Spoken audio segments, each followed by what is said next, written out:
Quindi grazie molte per essere qui. So thank you very much for being here. It's a meeting for a long day made of 5 conferences, 2 exhibitions that you can see here, and we have 3 extra events in the castle. And it's an initiative of the curators of the Biennale who has invited us to have hold a meeting here, and we are particularly happy of having accepted of being involved, because this place have a strong identity, and it's a historical side of the Politecnico division of architecture. And I'll leave the floor to Andrea. So you see the programs here outside. You can take a copy. And you will see all the meetings we are having here at the castle. Thank you, Michele. Actually, there's nothing I would like to add. I don't want to steal time to the presentation, to the meeting, and to the lecture. Just a note and a remark, which is reasonable by someone who is organizing such a complex event as the Technology Biennale. And we would like to concentrate our efforts on the Corso Duca degli Abruzzi. That was the starting idea. But then we thought, one of the historical sites that used to be used, one of the venues in the previous events is not used anymore. So we thought of organizing this day that puts together a very various and different number of events. Very interesting events, and we're very happy to having organized. So thank you for coming, and I hope you will enjoy the day. Now the floor to Maria Cristina Milanese, who is the chairman of the Chamber of Architects, and she is here as organizer, but also she is here as a collaborator in her professional practice. In AI, in using AI. Thank you. Thank you, everyone. Thank you for the invitation, for the double invitation. As organizer of the initiative, but the Chamber of Architects of Turin, which I represent, with 7,000 members among professionals and employees. And we have joined a project of the Polytechnique, and we also used the survey on AI and architecture we sent it to our 7,000 members, and we have obtained the results that you will see now.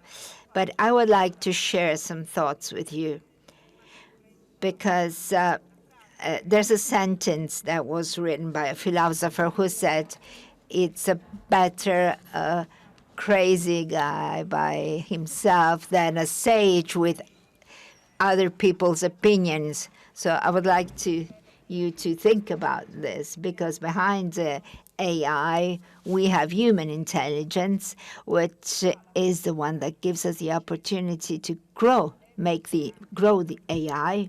But there's also ethics, there's also a social aspect that sometimes goes a bit forgotten based on the prompts that we are giving to the AI. So the limitation of the system, in my opinion, that we all use simply from using it to turn on the lights in the city or home domotics. This is becoming, how can I say, the mean of a simplification, but it's also a limitation, because the limitation is how it is programmed. So this is my thought as an architect from the old generation, as I will say. So thank you to our lecturers today and to the Polytechnique. And I am very curious to listen to what you have to say today. Thank you. Okay, we can start with the first panel. Thank you very much also from our side to our guest. Thank you for coming to Politecnico di Torino. And I leave the floor to Eduardo Bruno for the first panel. Really happy to start today these many conversation, debates we will have in this very beautiful place in the Castello Valentino. Today we are having this conversation, Building the Future, Artificial Intelligence from Theory to Practice. I would like just to launch, there won't be any presentation, it's more like a conversation. So I would like really to invite you to join with questions, curiosities, because the topic is quite wide, no? Artificial intelligence, especially regarding how we, as let's say humans, are having, say, new links with artificial intelligence, but also we as architects, so creating very new big challenges. Luciana Mastrolia and Federica Gardella are our two PhD candidates in this faculty. Will present shortly a project that has been also supported by l'Ordine Architetti di Torino, how practitioners in our cities are engaging with AI. But also today, this conversation will be with two very nice guests that also yesterday have been invited in our ACC lecture series, particularly Freddy Fortich.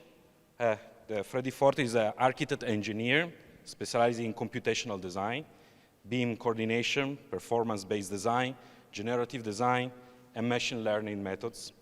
He holds a Master's of Science in Building Technology from TU Delft and Master of Architecture from Universidad de los Andes, Bogotá. He is a technical architect serving simultaneously as BIM manager at Envers French studio, as well as AI researcher on diffusion models for Envers Next.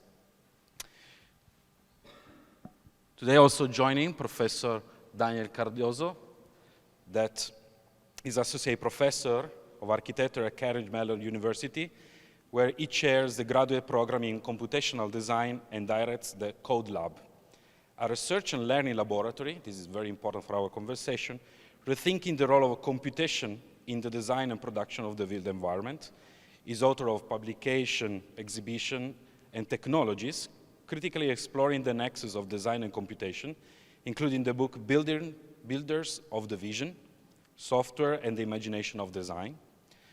Also, I would like to mention his new book, Designing the Computational Design Image, Imagining Computational Design, co-edited with Teodora Varduli, draws from historical and contemporary materials to trace the emergence of computational design ideas and practices across a broader landscape of institutions, US, UK, and Canada.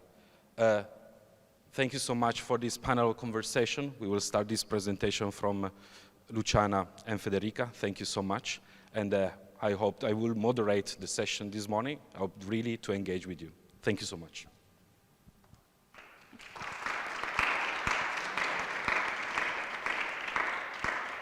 Hey, good morning all and welcome. I'm going to briefly tell you something about this project. As it was just said, it was born from the collaboration between the TDP Lab, so Architectural Design Theory Laboratory Research Group, and the Ordine degli Architetti of Torino. And its purpose is that of exploring and describing the architect's experiences in the use of AI tools.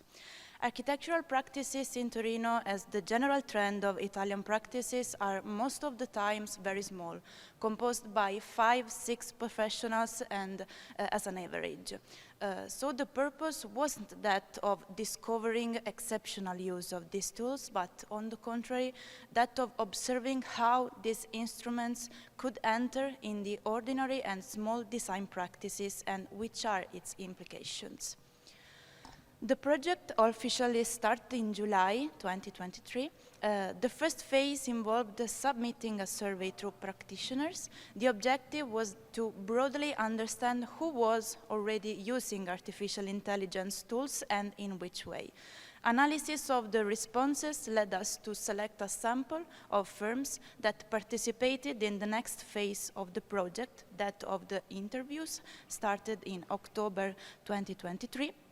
And finally, the contribution collected from the interviews were analyzed and allowed us to identify some issues that we shared at first during an event in March, a public debate in which we invited all the architects of the order to attend and discuss with us about the results, and now today with you.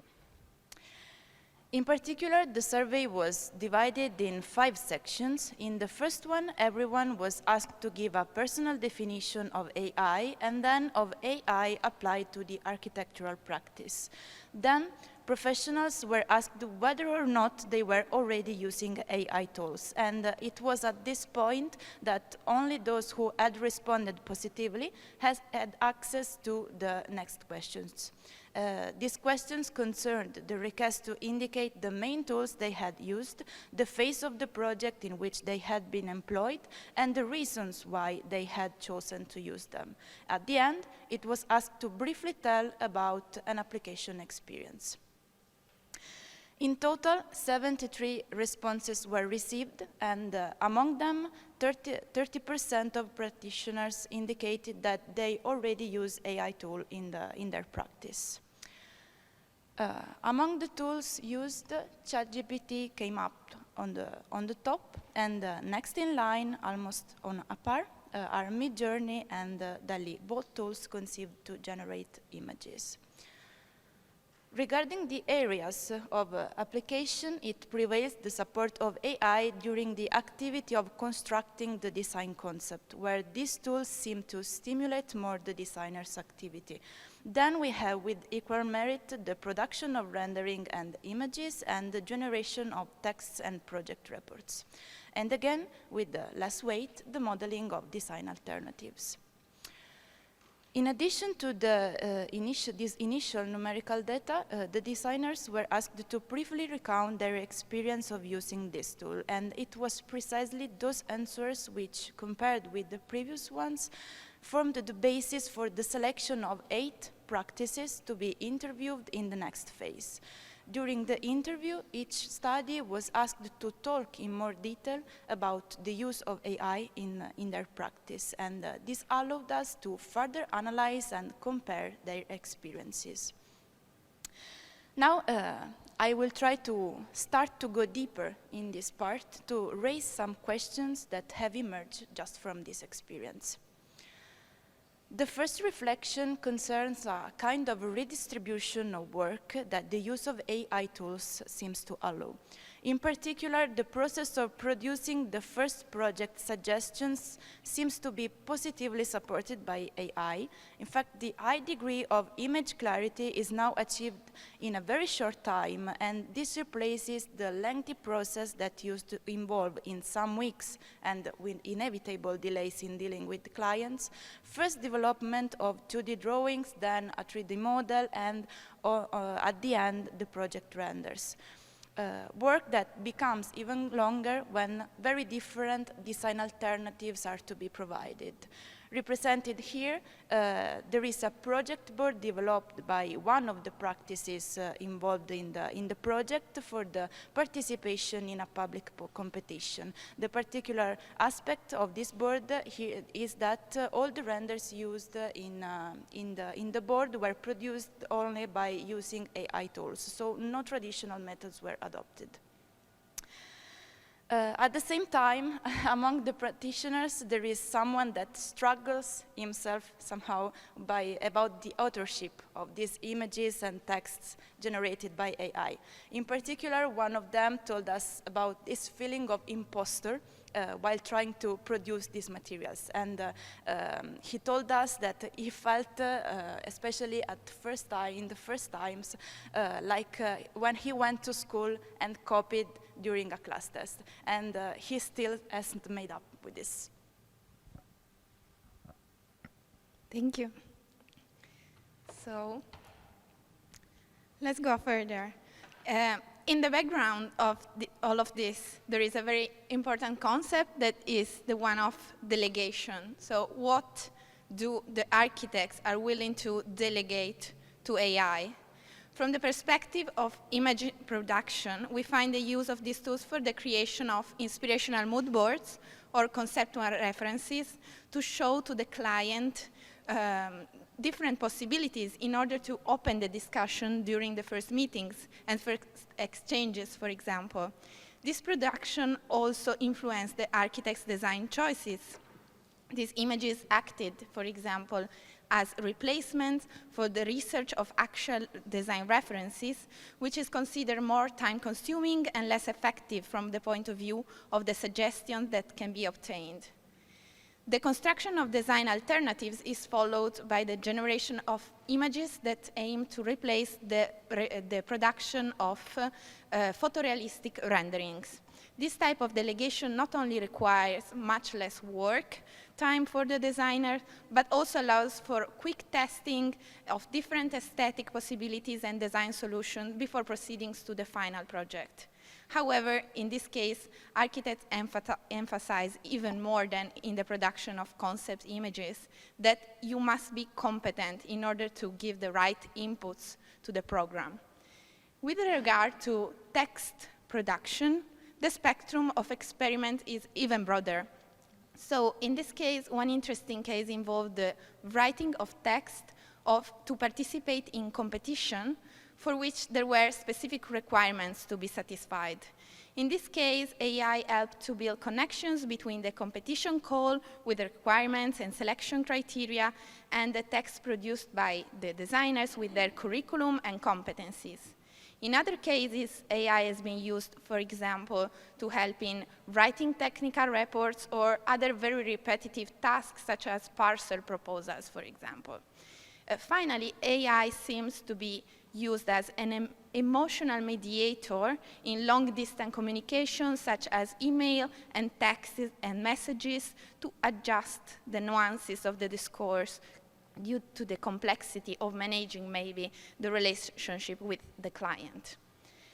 Talking about delegating the task allows us to make some reflections about the limits and boundaries between the activities and operations of these tools and the designer's activities. First, constraints were raised about the feasibility of the image proposed by AI. So architects were questioning, were trying to understand, yes, this image is great, but who will build it? How much does it cost? Is it feasible, and is it feasible with the Italian regulations, for example? In this case, the architect's critical thinking skills in filtering the images before showing them to the client emerges very much. So not to risk to misleading the client also, or bringing forward unfeasible solution or over-laborious proposals. Connected to this topic is the last issue that we want to raise, that is the one of competencies. What competencies and roles are then assigned on the other side to the designers in integrating these tools to their practice? So as we have seen so broadly so far, the first one seems to be the role of the verifier and controller of the products of these tools. So despite the evocative images or texts produced, it seems that sometimes naive choices are hidden behind these outputs when viewed from the human perspective. And this is followed by the need of reprocessing the outputs. So the infeasibility of the resulting solution in technical, economic, and bureaucratic terms leads the designer to use the output as a baseline to work further, because then sometimes these images are infeasible, but then they give inspiration to work further and change the design that was previously thought. And speaking in terms of competency, the designers have experienced firsthand the importance of giving the right inputs to the tools, to the point that they have started to speculate that new type of roles and skills, if not professions, may emerge, such as the one of the prompt editor. So now we move toward our conclusion and we open the discussion, pointing out that what has been done so far does not pretend to be exhausting, but on the contrary, it's intended to open for more questions that may arise here and continue with research and observation of the practices. And this research was conducting to position ourselves as closely as possible to the experiences collected.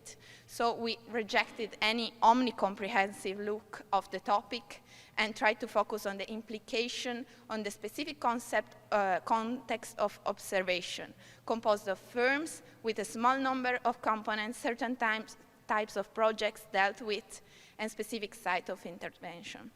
So to leave the floor to our guests, who will help to further open the discussion with their more in-depth experience, we have prepared 2 rounds of questions. One is related to work redistribution, and some questions that we are raising are: how is work redistributed with the introduction of AI, and what is or is not the architect willing to delegate to AI? So I will give the microphone to our guest if someone wants to. They already have it. Thank you so much. Is this on? Yes. Thank you so much, and I apologize for not speaking in Italian. My Italian is very bad. Thank you for that great presentation, that project. I wanted to say first that I think this type of work is really important. One particular, before I look at the 2 questions in particular, I want to highlight that this type of work is important because when we think about AI, often we are surrounded by ideas that come from the popular press and advertisements and technology companies that have a very specific idea about how AI is supposed to revolutionize or transform or reconfigure all kinds of practices. And I think this type of empirical and grounded work can help us gain a better, more textured understanding of how these tools are actually implemented and they are playing out in practice. Because I think that's where the interesting questions are happening, and that's where the answers to those questions are actually going to start to emerge. So, so thank you for sharing that work. I hope to see it published soon and to continue to evolve. So I'll take a shot at maybe saying a few words about these 2 subjects. I think that the first question is really important because the question already points to what I think is one of the important elements of AI in design and in architecture, which is that it doesn't do away with the work. It doesn't reduce or sort of automate or delete entire workflows. It changes how they are kind of distributed. It changes the way they are organized. It changes the roles of the people involved. And it delegates, another word that came up in the presentation several times, it delegates some of those tasks in new ways, forcing architects and designers and technological developers and designers to position themselves in a new way in the context of architecture and design.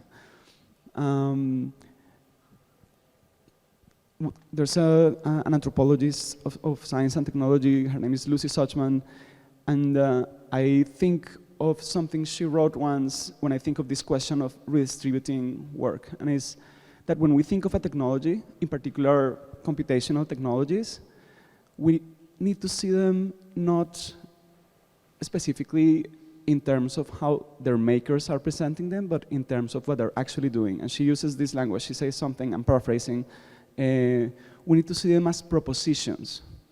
Propositions for how different actors may take their place in the context in our conversation today, architecture, design, project management, and so on.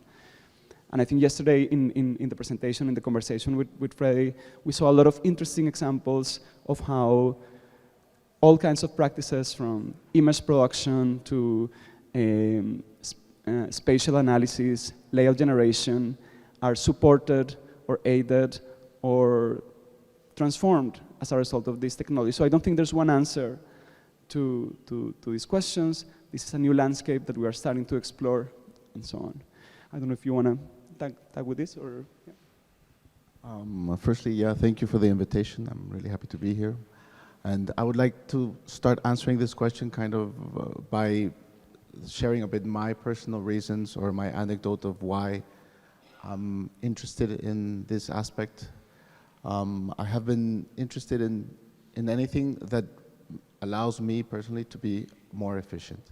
So before it was the use of BIM. Instead of drawing plans with AutoCAD tools, I can start using BIM that allows me to be faster or more efficient. And personally now I see that with AI, it allows me to be more efficient in certain tasks. So that's the initial why reason of my interest in the field. But of course, with the efficiency comes a higher or steeper learning curve. Not just because you have these new tools, it means that you're automatically going to generate a good design. Of course, good design comes through a step-by-step process.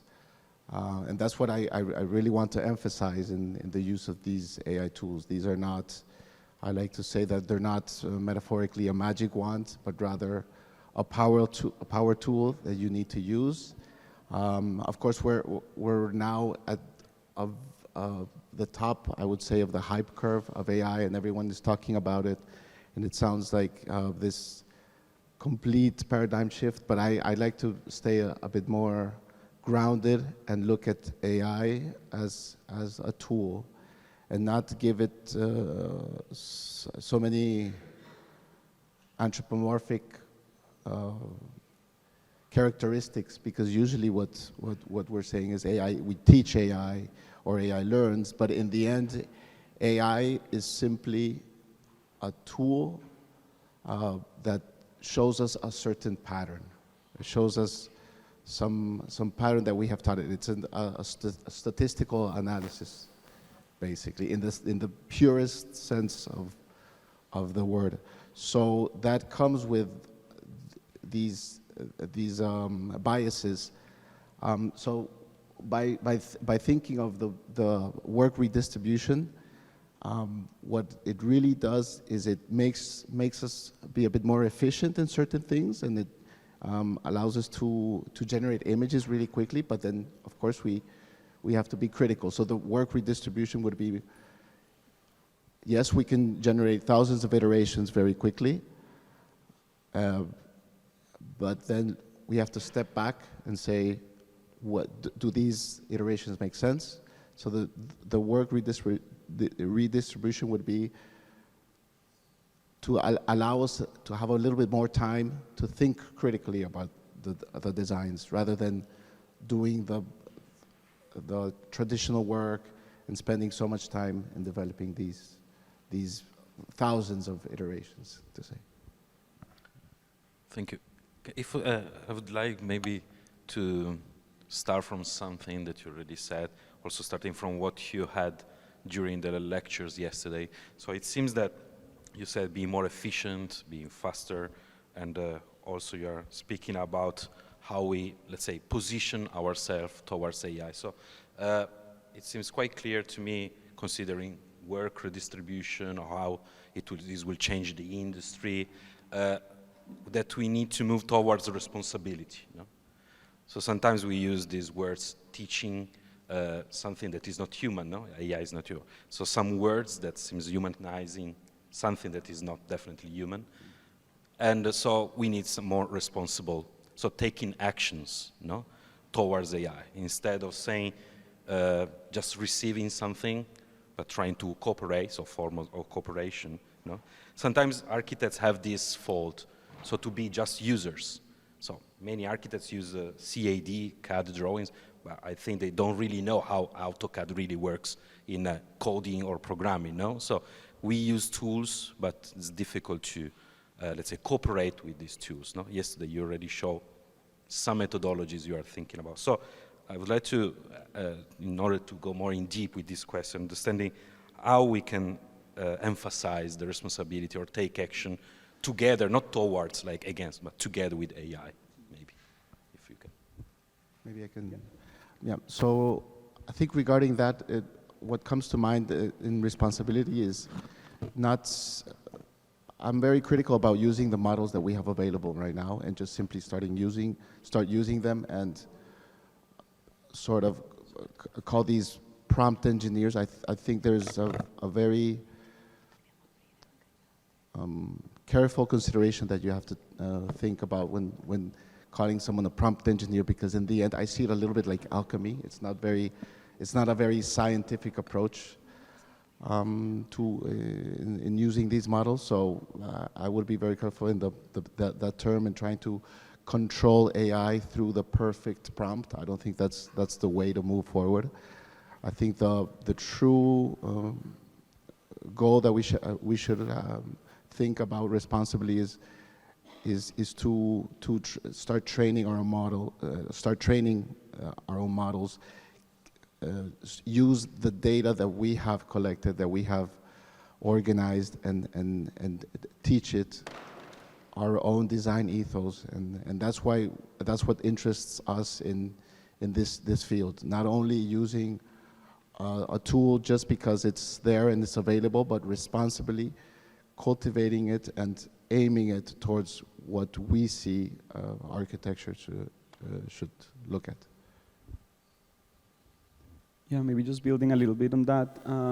Yeah, I feel like with kind of diffusion models and the availability of these tools online and so on, what we see happening, or what I see happening, is that there will be like a devaluing of a certain aesthetics that is generically using these models to produce images that I think already are starting to feel a little exhausted and tired. And the practitioners and the designers, architects, who are able to develop more specific, tailored approaches to their own practices, using strategies like the one Freddie just mentioned, about curating their own data sets, or kind of shaping the data in a way that allows them to have a stronger influence on the output. I think those practices and those designers will start to kind of rise over the general sort of average use of these methods. Yeah, if you think of, I mean, all of us are either practitioners or faculty in architecture schools and so on, and I think we can see this already happening. In a way, I feel like not only with diffusion models, but also with large language models and ChatGPT, we are in the precipice, we are at the edge of a big sort of avalanche of bad information, bad design, bad text, because these are circles of of feedback. Suddenly the internet will be just like an ocean of generated data that is reinforcing its own biases. I'm taking a slightly skeptical and pessimistic view. I'm actually quite optimistic, but I do think we need to be aware that this is going in a direction that should have us a little bit concerned about the direction of design and the direction of, discourse in general and so on. So that's where tailored approaches to curating data, to creating your own models, having more thoughtful approaches to the use of these technologies can be useful, and so on. Something that we also discussed yesterday a little bit is this idea of what does it mean to be a citizen in a society that is shaped by AI technologies and so on. And I was paraphrasing the words of Sherry Turkle, who's a social scientist, who says that 20 years ago, thinking about simulations, she was saying something like, to be a citizen in a society or in a culture of simulation requires that we learn to understand the rules of those systems and so on. And I think we could use that idea and translate it into today's kind of AI culture and world. And I think we need to build new literacies as architects and as designers to understand how these systems are masticating these large amounts of data and regurgitating other kinds of outputs and so on, in order to be able to take those more tailored and thoughtful approaches to design, which will end up creating better, I think, outputs and so on. I think I'll leave it at that for now. Thank you. Thank you so much for your answer. So let's step towards the second, well, if it works, but it doesn't work. Thank you, Fed. Let's step towards the second group of questions about competencies and roles.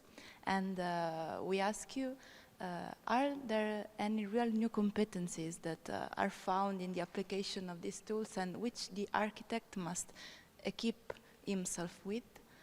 What are the new roles for the architect that are being defined by AI and which ones are becoming less necessary?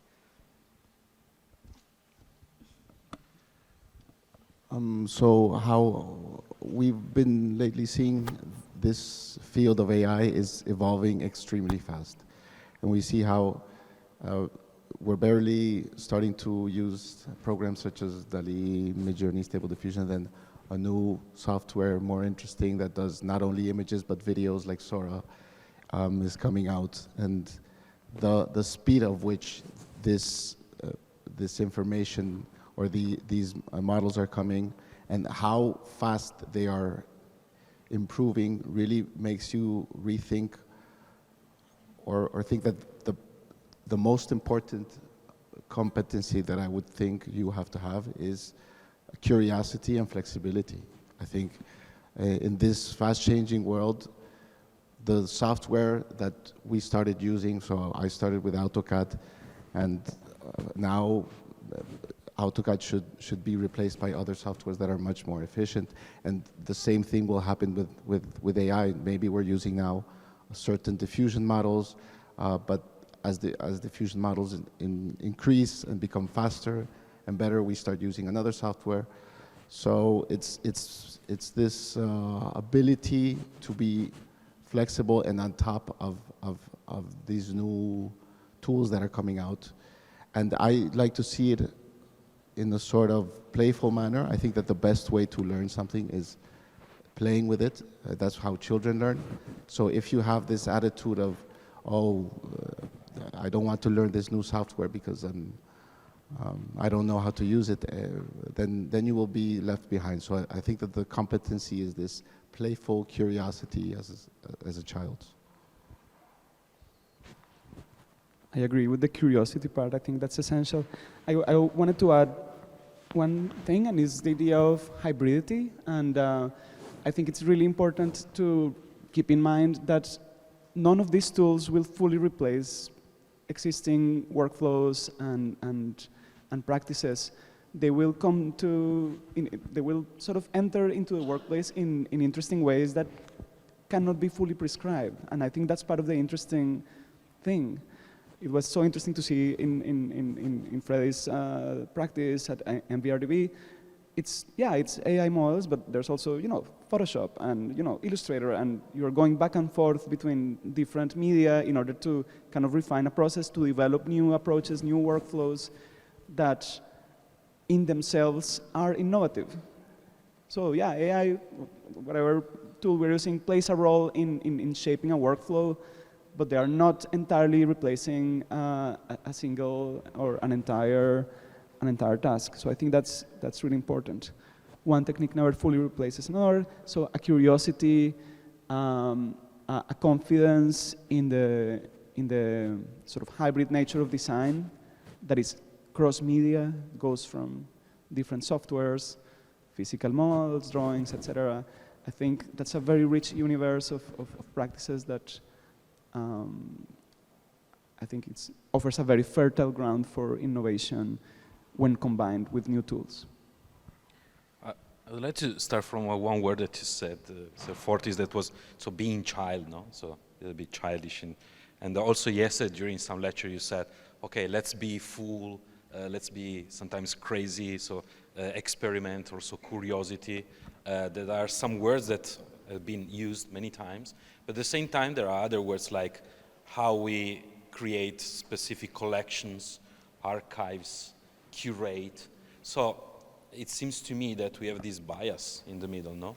So having AI in a condition that let us to even lose ourselves in many thousands of alternatives, that where it seems we can put aside, as we said before, responsibility for a bit.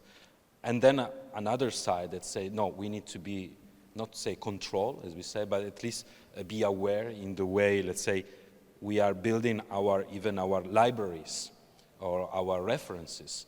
If you want to curate, you cannot do from scratch. In some sense, you need to have your own, we can use sort of Pinterest of curation in your mind as well. So in this bias of being child, at the same time being very, let's say, professional, my question that I think also interesting for the audience is what kind of pedagogies we need in this field. Because maybe it seems that our faculty of architecture or our, how we make new professionals are not, let's say, prepared for that, to challenge this bias. I want to know your thoughts about that. Yeah, so of course I talk about curiosity and child attitude, but from a learning perspective, not from, of course, applying it to a real world construction. What I think you have to see is we have to start to build new methodologies, as Daniel was saying. So what we're aiming to do is try to control or to tame the certain results that we're getting. So the new methodologies that we're trying out is, for example, that I showed yesterday, is the collage-based design, where you start to have this back and forth conversational approach with AI, and the results are more a curated approach. So I would say that traditional tools like Photoshop, Illustrator, even AutoCAD are still completely useful for you to be able to have this digital conversational approach with the AI, because the AI is also digital. So all these tools are completely necessary and a must-have, but of course new ways of interacting with these tools are completely useful. For example, Python programming is something that not many architects are used to use, but it can really help you refine a bit so something very specific like that, or any language programming software can help you start to have better conversations with AI. So it's more looking at it as what will allow you as an architect start to shape a bit the role and the results. So also teaching or learning how to train these models is a very big part.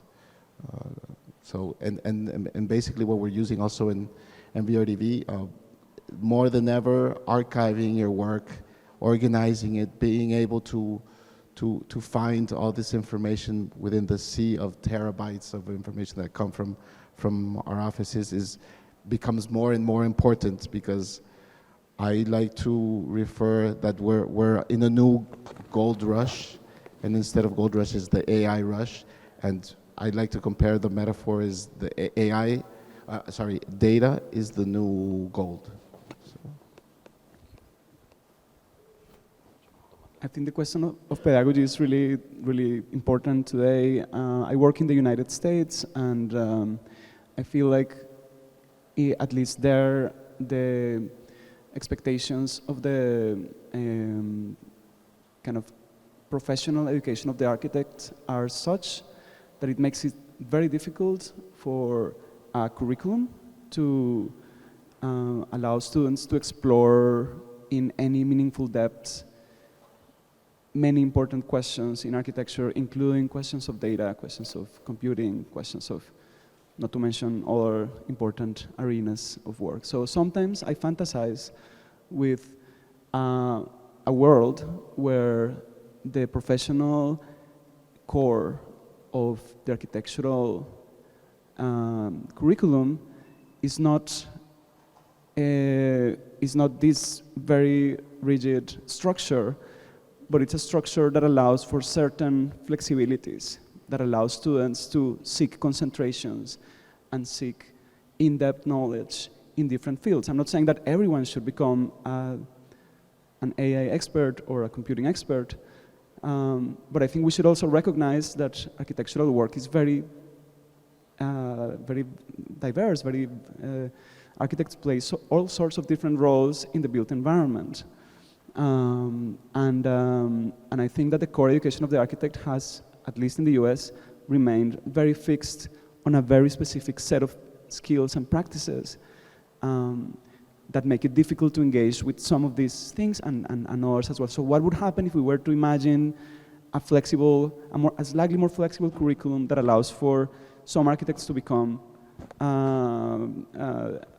to gain a specialty in some of these questions of data, of computing, and so on. Others may choose a different path, and so on. But what would happen if we did that?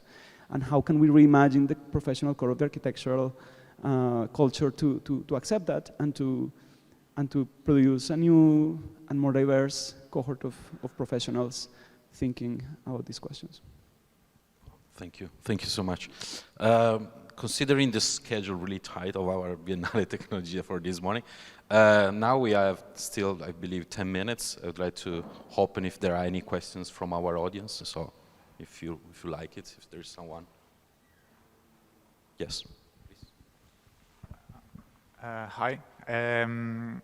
Freddie, you mentioned a couple of times about teaching and learning models, I think. Can you explain a little bit what does it mean and how can, like a architectural practice can do this in their environment?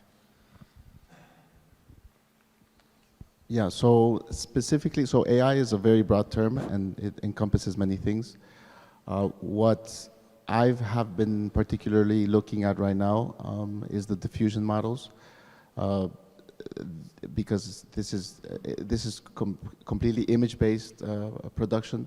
Of course, this is only a part of the conversation. Then there's the 3D model-based AI that's still in its infancy and still needs a lot of investigation and research. So that part is still, we have to cultivate further, and I'm waiting eagerly for that.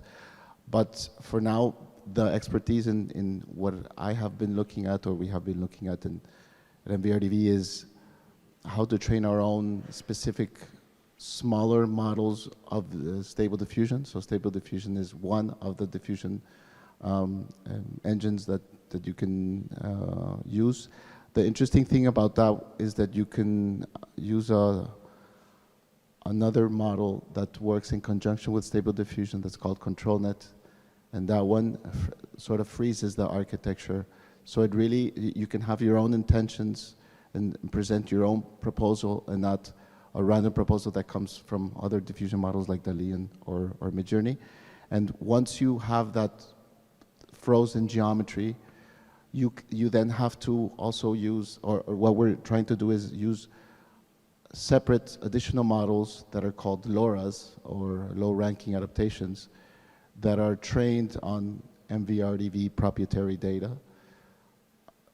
to learn new concepts, new ways of, new typologies from MVRDV. We tried, for example, a typology that is more like a canyon building, which is one of our buildings that we designed in Amsterdam called the Valley. So it's all these, or we also taught Alora to do a sort of a collage-based approach, because as you can see now, the diffusion images that are generated try to be very realistic, but then you see clear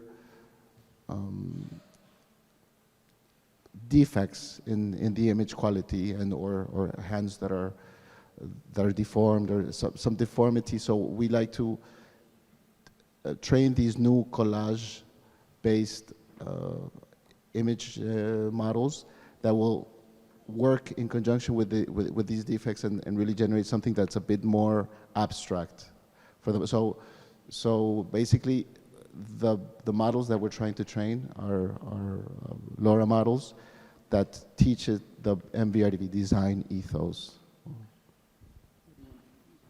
Just one quick thing to add to that is that it may or may not be clear that in general what is meant by AI has to do with a specific kind of technology called machine learning, which is, in very broad terms, it is about going from a lot of examples and then being able to interpolate and statistically analyze a large number of things and then produce an output based on that thing. So training a model means having an algorithm sort of process that data in a way that allows it to produce something new that nevertheless belongs to that collection. That's why I think you'll hear many things about the training and teaching. It means processing large amounts of data or smaller amounts of data in order to produce something quote unquote new. Any other question? Okay, please. Okay. So first of all, thank you for the conversation. I have a question. You can answer me theoretically and also professionally. So those ChatGPT and Midjourney, in my opinion, are still the simple tools, because if you think the AI is a computational server, which is based on a computer, so how you can be barriered against a virtual machine, which can be the machine learning, because you said Python, which is based on Rhino. I can integrate Rhino with the correct machine learning, and I can take MVRDV's entire design and make my new competition as a result of MVRDV's project. So how professionals or theoreticians can barrier this thing? Because if I want, tomorrow I can make a new MVRDV design for Singapore airport, and maybe it will be same as you, same details, same quality, because I learned your entire 10 years of learnings, designs, drawings, also way you think this process. I think, I think that's a really important question, and I think it's been also in our minds since yesterday's conversation about what it means for this new world in which these machine learning technologies are able to process a lot of stuff from the web and from websites and social media and proprietary databases and so on, and then produce something that is based on those things. Some communities, some creative communities like graphic designers, visual artists, are concerned because they see their work being sort of reconfigured and represented in new ways without acknowledgement, without compensation, and so on. So there's a movement of people thinking about what this means in terms of the ethics of appropriation and so on. I think and I think that to an extent applies to architecture to the extent of architectural practice that has to do with image production, right? The renderings and images that are also part of what we do and that essential element of architectural culture and practice. However, most of diffusion technologies and these image-based machine learning technologies are producing raster images. They're producing bitmaps, right? And there's not, as we all know, there's not a lot of things we can do with those in an architectural context aside of representation, right? Aside of rendering something. So in a way that kind of protects some of the more sort of engaged and detailed architectural proprietary information that goes into putting together a building, right? And at the same time, that's creating a new kind of technical effort to build more complex data structures that can be processed using machine learning algorithms, and some of the work that we do in my lab has to do with that, inventing new ways of structuring urban and architectural data in order to be analyzed in ways that go beyond the pixel, beyond the image-based process. But I just to end and to let Freddie speak, I think we should keep these questions in mind, the question of, I don't want to say intellectual property because that's one way of looking at it, but it's very legalistic, but the question of acknowledging the question of the ethics of using other people's work to produce something new. Some people think it's transformative use, so it's not really plagiarism. Some people say, well, it's kind of plagiarism because you're taking my work and doing so. I think that these are important questions. I don't have a strong answer, but I think we should keep them in our conversation and in our mind. Yeah, that was a very interesting question, and I think I briefly touched on the subject of the value of architecture is more the step-by-step process that takes you from one image, from one idea, to another idea. So that methodology that we develop in VRDV of taking the right decisions at each step to arrive to a building that makes sense cannot be really replaced by AI. What we are doing with our LoRa's or our own diffusion models is teaching it to do a certain style that will look raster-based, image-based, but it will not really generate a building that would be otherwise generated with a thought-out process. That's what we as architects are. That's our value. We are the pilots, and we are the critical thinkers, and we are in a sort of way now with all these raster images that are being developed. We are the curators of our own design. So by teaching, by creating these custom models, what we can do is limit the curation and limit the amount of information that we're generating to get to better results, more responsible results.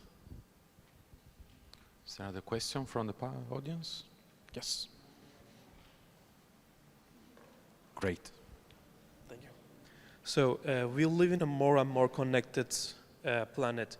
Everything can be tracked, is being tracked. So, for example, my watch in my hand, I'm sharing my location data with Google, and it's sharing with everyone. What stops an AI that can analyze exponentially more than a human being, tracking my location, using the cameras inside the room to analyze my interaction with the space, and analyzing every building that ever been built which has access to internet, and using all this data to create a more efficient, let's say a hospital or a university, a house.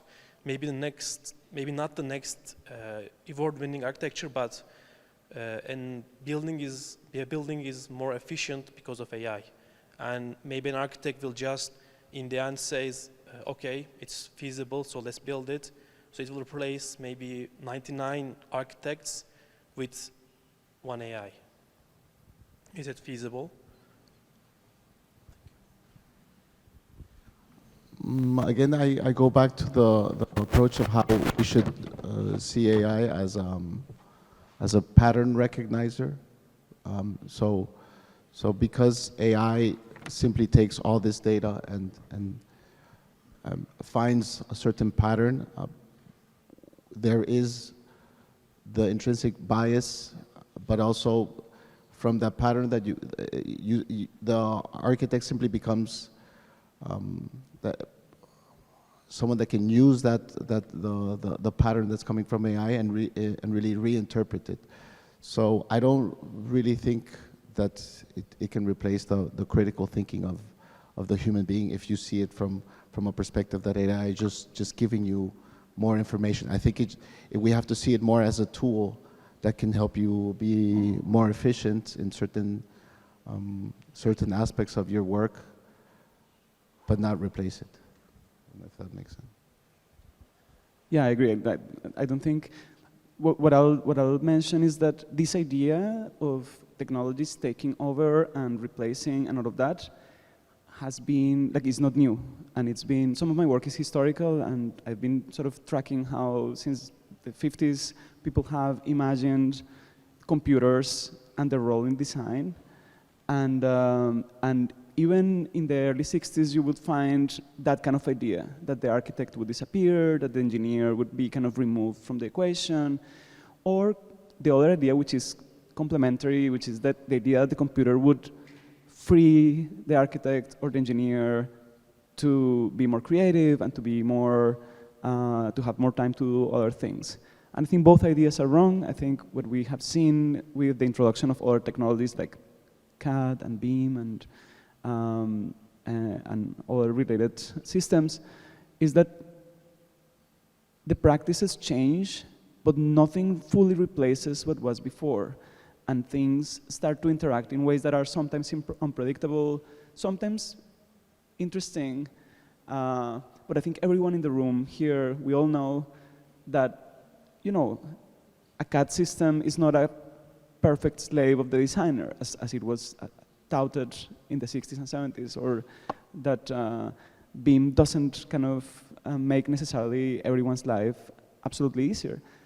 These systems reconfigure the practices and they put us in different places. And we should keep that in mind. So yeah, I think the quick answer is no. We won't be replaced, but we will change.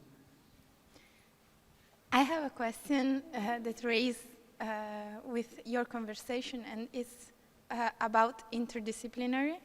And so I would like to ask you to talk more about the role of artificial intelligence in the relation of architectural discipline with other disciplines and with the dialogue also with the computer, with the machine. Because I was thinking, we talked about BIM, and the aim of BIM was to allow the dialogue between different disciplines, structural, physical, architectural, in one same database, and all talk together in the same software. Maybe AI adds also the layer of cooperating also with a machine. And so I would like to ask you to build up this topic. So maybe I'll start. So the question of cooperation and the question of interdisciplinarity, right? Yeah, I think the question of cooperation between humans and machines is really interesting because it's something that is fairly new. It's something that became possible with the emergence of interactive computing basically in the 60s, 70s, so within some of our lifetimes. And that was interesting because up until then, machines were imagined to be just tools that did something that are connected to your body in a very particular way and that were devoid of agency. With the emergence of interactive computing, then you suddenly develop not just these new techniques, but also these new ways of thinking and speaking about technology as if it was kind of a human-like, as a human surrogate, right? And then we started anthropomorphizing these machines in a way that allowed us to think of, yeah, human-robot collaboration or human-machine interaction and so on. And that has been obviously very productive and interesting in some ways, but I think it also can occlude important questions and facts about these machines as design systems, as systems that are designed by people for a particular purpose, with a particular understanding of practice in mind. When we are using a CAD system or a diffusion model or a machine learning algorithm, we're not collaborating in the same way that we can collaborate as people. We are engaging with a system that is interactive for sure. It has agency, yes. But I think it's a stretch to call it cooperation. And I think when we remember that it's something that is a technical system designed for a particular purpose, with a particular data set feeding it, or a particular set of rules, etc., then we can engage with that system a little more creatively, right? So this is, I am advocating for a more sort of demystified view of these systems, to de-anthropomorphizing them in order to kind of engage with them creatively and critically a little more. The question of interdisciplinarity is also really interesting because also in this period of technological and cultural transformation, the logics of computer science and engineering start to sort of expand into other fields. In some ways, these technologies are transferred into different professional ambits, but they were not developed necessarily with the logics of those professional ambits in mind. So it's like a mobility of technical systems that some scholars have described as a sort of colonization, right? So in a way, the wide implementation of these technologies means also that we start thinking in a certain way. I don't know if I would go that far, but I think it's interesting to keep in mind that there's already a knowledge, a worldview that is encoded in the systems that we use, and that when we use kind of diffusion models or CAD or BIM, etc., we're also engaging with a way of structuring practice. And as architects, as professional architects, but also as architectural scholars and researchers, I think it's essential to have that kind of infrastructural view and to understand how the practices are being reconfigured so that we can position ourselves in a way that is a little more pliable and critical, and also that gives us more, positions us better to have a more creative role in our own practices. So I'll stop there. Yeah, that's a very interesting question about the connection, the cooperation of computer and human. And now we're very much into the hype of talking about AI, but there's the part with the BIM modeling that's, I feel that is very important to talk about also, because it goes back to our responsibility as architects and really modeling something that we can use in the future. So taking into account the embodied energy, the embodied carbon, and the operational carbon that goes into the use of building the building and also then using the building. So if you consider that part of the BIM approach, and really consider what you can use because usually what we like to do is think of the building just as the initial stages, and then we forget about it in a way. But with BIM, what you can do is use the material passport and have all that information for future use. So considering all the data that goes into the model and not just plans or sections and elevations that are fabricated and then kind of forgotten, but rather use it for the whole life cycle analysis of the project. I think that's a very important role that we should be considering and organizing and archiving properly so that future generations or future architects can use also. So, thank you so much. Sorry, we are running out of time, and there are some definitely humans and not artificial intelligence people calling us to stop our intervention. So I would like to thank, first of all, President Milanese, Professor Cardoso, Architect Fortich, Luciana Mastrolia, Federica Gardella, and all of you for attending this first, let's say, conversation of this morning. And okay, the program will continue. I switch to Italian for a while.